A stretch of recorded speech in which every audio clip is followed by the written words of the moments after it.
My channel. আশা করি সবাই ভালো আছো। আমি প্রিয়াঙ্কা, আমার চ্যানেলে তোমাদের অনেক অনেক স্বাগত।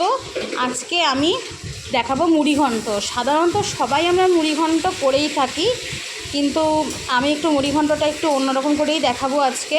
আমার মুড়িঘণ্ট করতে লাগবে, দেখো এখানে দুটো বড় মাথা নিয়ে নিয়েছি, এখানে হচ্ছে তোমার খাস চাল নিয়ে নিয়েছি, এখানে রসুন নিয়ে নিয়েছি, এখানে কাশ্মীরি মির্চ নিয়ে নিয়েছি, এখানে নিয়ে নিয়েছি বাদাম, আদা, পেঁয়াজ, কাঁচা লঙ্কা, টমেটো।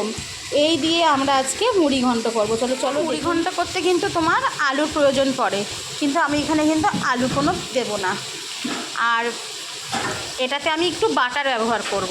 ঘিয়ের বদলে আমি একটু বাটার ব্যবহার করব, কারণ বাটারের স্মেলটা কিন্তু দারুণ যায়। তাহলে চলো দেখে। আমরা কড়া বসিয়ে নিয়েছি, এবার এখানে মাছটা ভাজার জন্য একটু বেশি করে তেল দিয়ে দিলাম। এটা গরম যতক্ষণ হচ্ছে, মাছের মাথার মধ্যে আমরা দেব নুন,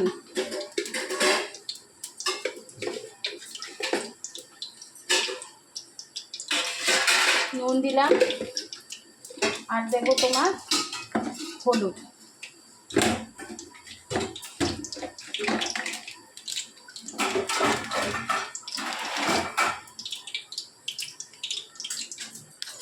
হলুদ দিয়ে দিলাম। এবার দেবো অল্প কাশ্মীরি মির্চ দিয়ে দিলাম। মাখিয়ে নেব মাছটার গায়ে ভালো করে, মাথাটার গায়ে দু পিঠে ভালো করে মাখিয়ে নিচ্ছি। মাখিয়ে রাখলাম।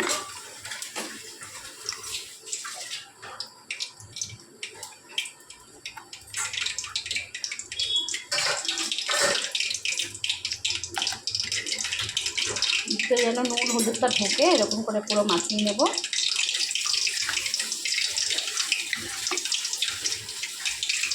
এদিকে আমার তেলটা প্রায় গরম হয়ে গেছে, তেলের মধ্যে মাথাগুলো দিয়ে দিলাম।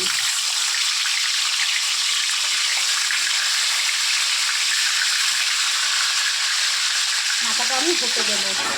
এই পিঠটা হয়ে গেছে, উল্টে দেবো।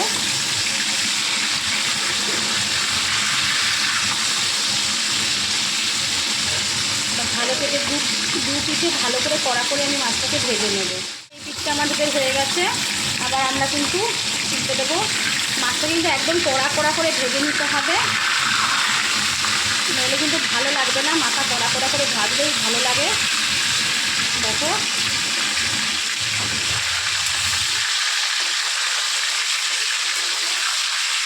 এবার নামিয়ে নেব।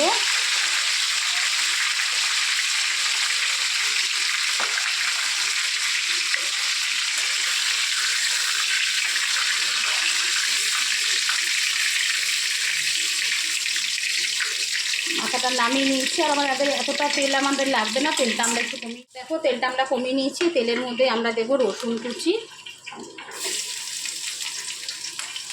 রসুন কুচি দিয়ে ভালো করে আমরা নেড়ে নিচ্ছি। আর দেবো তোমার হচ্ছে পেঁয়াজ কুচি। খুব সুন্দর স্মেল আছে রসুন কুচি আগে দিলে, ভালো লাগে। রসুনটা বেটে না দিয়ে যদি এরকম করে করা হয় সেটা কিন্তু স্বাদ হয়। পেঁয়াজ কুচি দিয়ে ভালো লাল করে ভেজে নিচ্ছি। নিয়েছি আদা, পেঁয়াজ, কাঁচা লঙ্কা, আর এখানে দুটো হচ্ছে টমেটো দেবো। দিয়ে এটাকে আমরা পেস্ট করে নেব। রসুন আর পেঁয়াজ যে ভাজাটা আছে, কড়া কড়া করে ভাজা হয়ে গেছে, এটাকে আমরা তুলে রেখে দিলাম সাইডে। এটা আমরা সবার শেষে নামানোর সময় দেব। এখন আমরা যেটা বেটে নেব, যেটা টমেটো যেটা আছে সেটা আমরা বেটে, আমাদের দুটো টমেটো, আদা, কাঁচা লঙ্কা, পেঁয়াজ আমরা বেটে নিয়েছি। এবার এটা আমরা তেলে দিয়ে দিচ্ছি।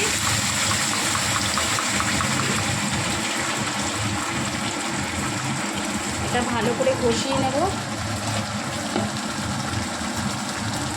এর মধ্যে দিয়ে দেবো হলুদ আর নুন।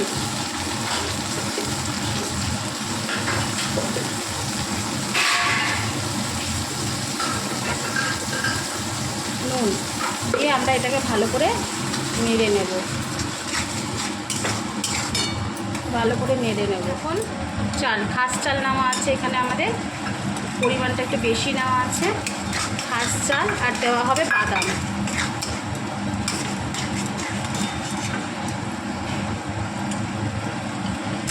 বাদাম দেখো, এটা ভালো করে কষানো হবে চালের সঙ্গে, তারপরে গিয়ে মাথাটা দেবো। কষিয়ে নিচ্ছি, এরকমই কষিয়ে নেবো। এটা যেহেতু আলু ছাড়া হচ্ছে,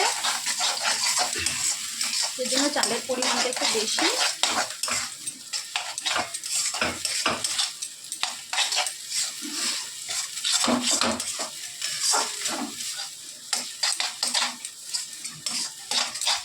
এবার মাছের মাথাগুলো দিয়ে দেবে, দিয়ে জল দিয়ে দেবে। মাছের মাথাগুলো দিয়ে দেবে,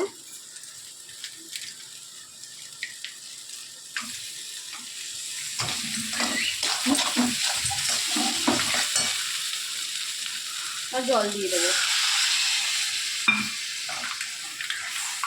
জল দিয়ে দিয়ে এবার হচ্ছে আর একটু জল লাগবে, এটা কমিয়ে দিলাম, এটা হতে থাকবে।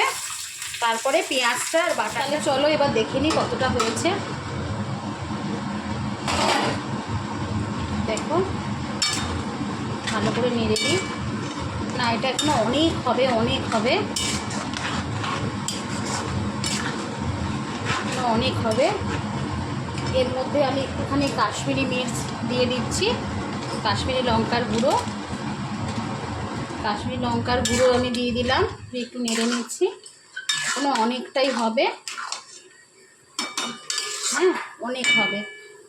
আর যদি লাস্টে একটু জল লাগে আমরা জল একটু অ্যাড করব, হ্যাঁ আর একটু আমার জল লাগবে।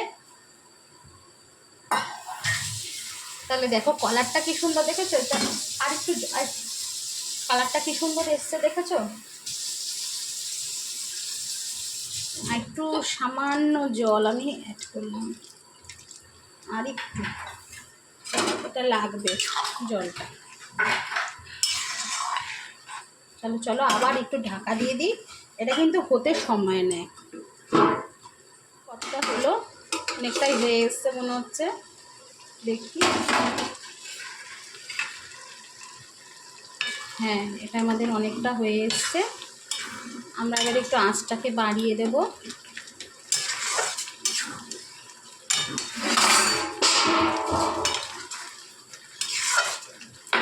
আঁচটাকে বাড়িয়ে দেবো, এবার আঁচটাকে বাড়িয়ে দিয়ে দেবো। ঢাকাটা খুলে নিয়েছি, চিনি দিয়ে দেবো, দেখি পরিমাণ মতন। দেখো চিনি দিয়ে দিচ্ছি এখানে, চিনি দিয়ে একটু নেড়ে নিতাম। এবার ওই যে ভাজা পেঁয়াজ আর ভাজা রসুনের যে বেরেস্তাটা যেটা রেখেছিলাম সেটা দিয়ে দিচ্ছি।